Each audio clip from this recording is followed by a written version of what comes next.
What's up, ladies and gentlemen? Nate here from Out of the Basement, bringing you a brand new figure review. Today we are taking a look at the Ultimate Leatherface from Neca Toys. This is, of course, a re-release of the figure that was released either last year or maybe a couple years ago.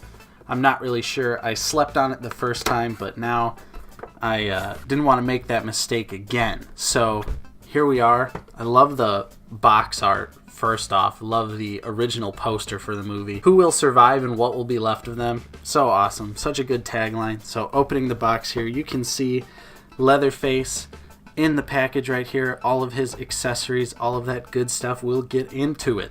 And over here, a nice promotional shot of the figure itself, which looks incredible. And you can kind of see that the package is like skin almost all the way around here. You can see like the stitching right there. So it says Texas Chainsaw Massacre on the side and on the top. On the back here, you can get a read up right there. Go ahead and pause it if you'd like to read it. Some other promotional images. A list of contents down here. Awesome. Barcode. The people responsible over at Neca for this figure. So let's get this bad boy open and take a look at the accessories. And of course, Neca always coming through. You can see right there the backdrop is like the door from the house in the movie. Alright, so here are the accessories right in front of us. We've got several things here. First off, we have a nice clean mallet with no blood on it at all. So this is before his victim has been struck with it. But you can see it's got a nice silver paint job on there. Nicely detailed with being able to see the handle through the actual mallet itself, which is a nice touch. Adds to that little realism here. Same thing, we've got a nice butcher knife right here, looking good. You can see the handle has nicely painted wood detailing that makes it look kind of used, kind of old. It's weathered. The handle is weathered. That was the word I was looking for. So that's pretty cool. We've got a meat hook here with some blood on it. So this is after Leatherface has placed his victim right proper on the hook. You also get this weird looking knife here, which also looks very good. You can see the nice detail with the silver bits on the handle and the sort of cuts in the actual blade there. Really nice details. Taking a look here at the chainsaw, which looks absolutely incredible. The amount of detail. The paint scuffs right there through the yellow. You can see that silver paint coming through really nice. The sort of blood spatter that is all over the weapon here. You can see it on the yellow. It's a nice contrast there. Of course, the chainsaw looks so good. Very happy with how this one turned out. All the blood detailing on the blade mixed with that paint just looks really, really good. Of course, you can see the other silver details right there in the actual chainsaw underneath. Just a really nice detailed looking chainsaw there. And finally right here we've got the grandma mask head that Leatherface wears in that promotional shot from the movie.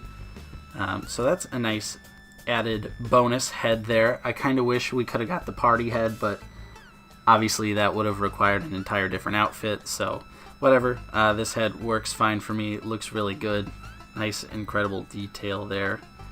Looks accurate from what I can tell. So here is Leatherface, the actual figure itself, looking like a total badass. Very screen accurate. Of course, every time I review a Neca figure, it's pretty much the same result. They knock it out of the park every single time, and this figure is no exception to that. I definitely think this is a home run, folks. This is probably as good of a Leatherface figure as we could possibly get.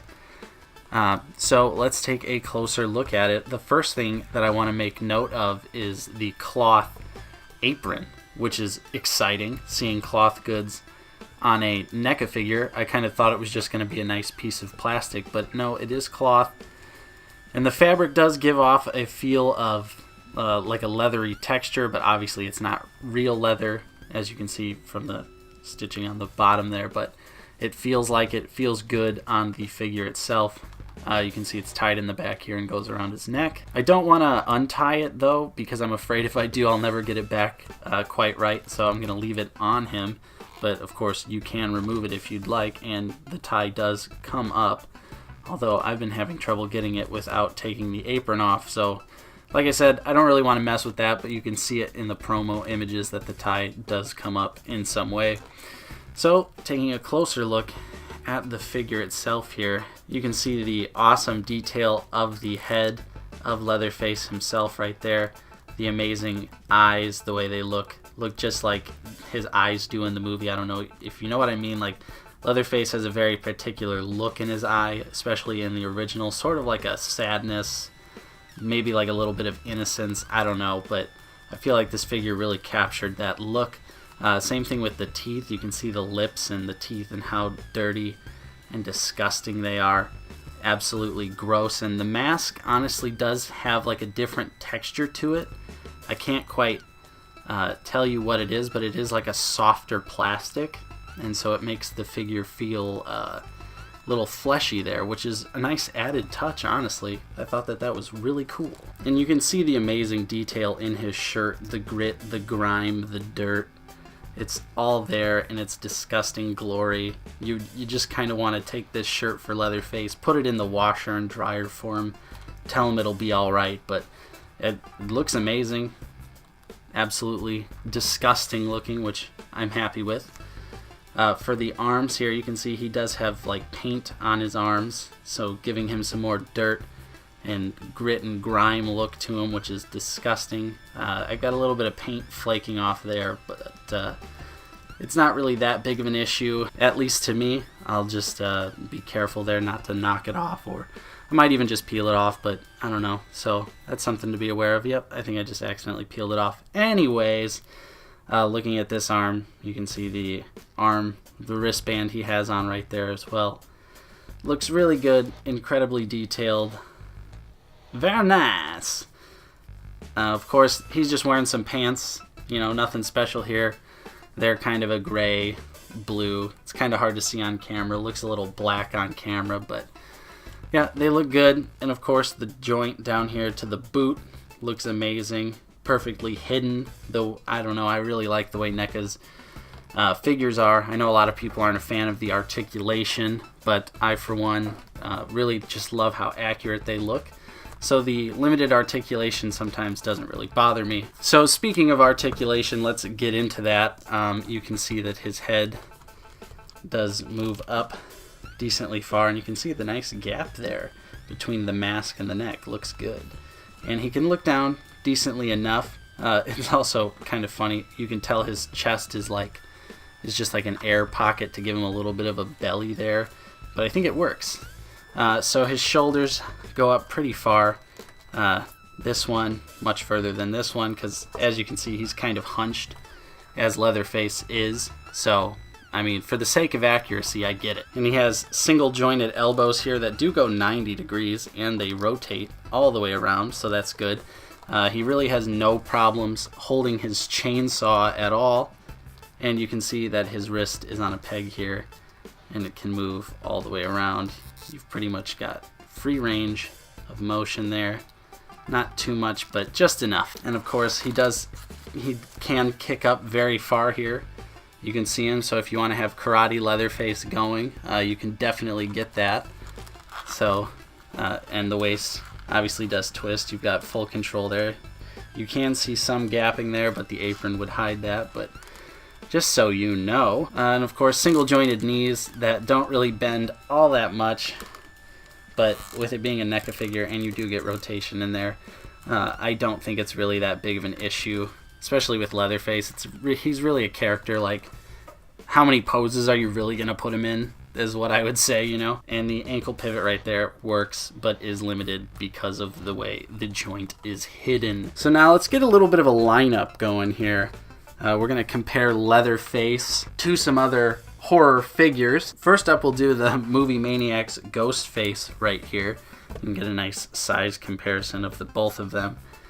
I think that makes sense. Leatherface is, you know, pretty big, but I think also this figure is just kind of big for Ghostface because that's a Movie Maniacs figure, so you can't really compare it. So I've got the NECA New Nightmare Freddy right here, which I like that size. I think that looks good. Freddy looks shorter compared to Leatherface, which I feel like Freddy is the shortest out of all of them. And then Jason right here, part 6. Now, see, I always envisioned Jason being bigger than Leatherface, but I could see some people saying that they're around the same size. But to me, I think Jason should be a little bit bigger, but I can't really complain. I think the size is still pretty good. Jason is bigger, but only by a little bit. So overall, I think that Leatherface is an excellent addition to your collection.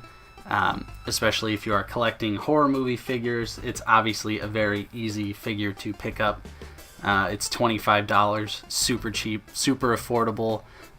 It's going to be a little bit harder to find these days with Toys R Us going out of business, but you know, there's always the internet, folks. So yeah, I would say pick this one up.